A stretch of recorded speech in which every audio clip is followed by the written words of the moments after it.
The Scifi had been doing this for 4,000 years. Not this specifically, not this particular operation, not this particular target, but this method, the slow encirclement, the quiet positioning of assets over decades, moving pieces into place with the unhurried confidence of a civilization that had absorbed 14 others through the same strategy and had never once needed to fire a shot to do it. You didn't need to fight a species into submission if you were patient enough. You simply surrounded them, trade routes first, then communication relays, then military assets disguised as survey vessels and research stations, and the mundane infrastructure of a civilization going about its business. By the time the target understood what had happened, the net was already closed. It had worked on the Velhari, the Sorvan, the Kelith, 11 others whose names existed now only in Scifi historical records, absorbed so completely that their descendants didn't know they'd ever been anything other than Scifi. It was working on humanity. The Scifi High Strategist, a being who had held that title for 60 years and intended to hold it for 60 more, stood in the central war room of the Scifi command station and reviewed the positioning map with the quiet satisfaction of a craftsman examining work that was nearly complete. 20 years, 18 months remaining. He had been patient. He was always patient. It was, in his estimation, the only quality that mattered. The door opened. She walked in the way people walk into rooms they own. Not quickly, there was no urgency in it. Not carefully. No attempt at concealment or caution.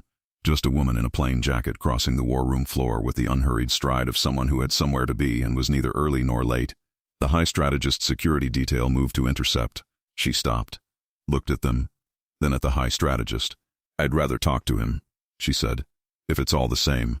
It was not in any meaningful sense all the same. The security detail looked at their commander. The commander looked at the woman. Human, clearly not making any effort to be otherwise, and felt something he hadn't felt in 60 years of strategic work. Surprise. He raised a hand. The detail stopped. "You walked in," he said. Not an accusation. An observation requiring explanation. "I did," she said. "Through 4 security checkpoints. 5, actually. There's one your staff doesn't know about." She said it helpfully, the way you'd correct a minor factual error. "You installed it in year 7. Your security chief at the time thought it was redundant." He was right, mostly. The high strategist looked at her for a long moment. "Sit down," he said. Her name was Rhea Strand.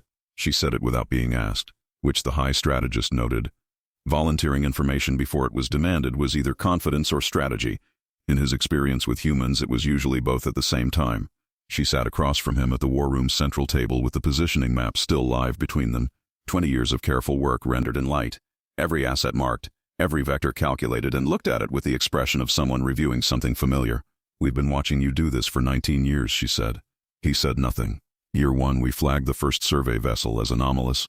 Wrong emissions profile for its registered classification." She didn't look up from the map. "Year 3, we identified the pattern. Year 5, we had your full strategic framework modeled." She paused. "Year 6, we got bored and started running counter-models." "Bored," he said.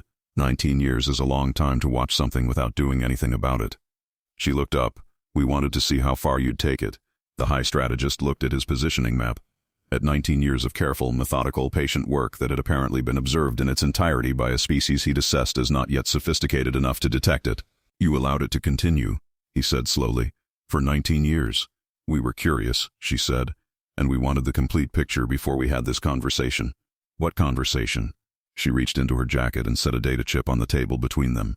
"The one where I show you what we built while you were building this," she said.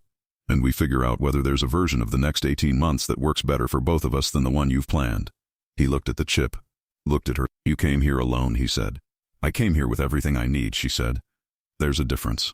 They talked for 4 hours.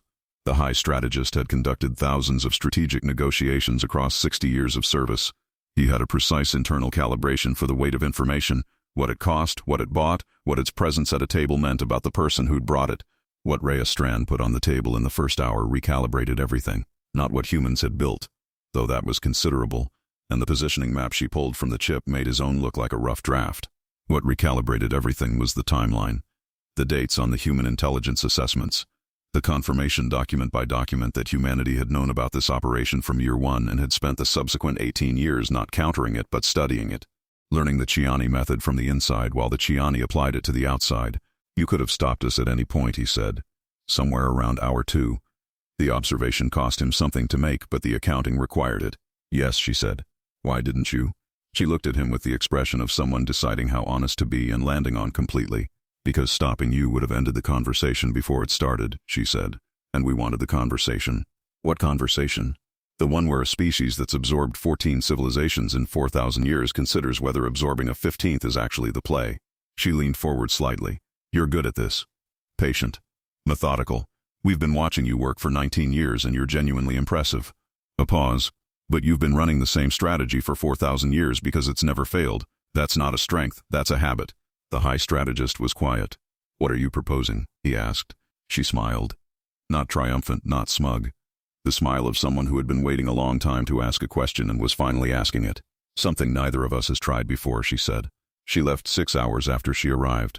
Through the front door, the same way she'd come in, with the same unhurried stride and the same plain jacket and the data chip back in her pocket alongside 3 others she hadn't had when she walked in. The high strategist stood at the war room viewport and watched her cross the landing pad to a ship that had been sitting in their docking bay for. He checked the records 11 days, registered as a commercial survey vessel, crewed by people his security apparatus had assessed as exactly what they appeared to be. They were not exactly what they appeared to be. He looked at his positioning map. At 19 years of patient work, at a species that had watched all of it, learned all of it, built something alongside it for 19 years without tipping their hand, and had then sent one woman through 5 security checkpoints to have a conversation. He had spent 60 years believing patience was the only quality that mattered. He was beginning to think he'd been defining patience too narrowly. Follow Sci-Fi Shorts for more original sci-fi short stories, HFY, space opera, and life between the stars.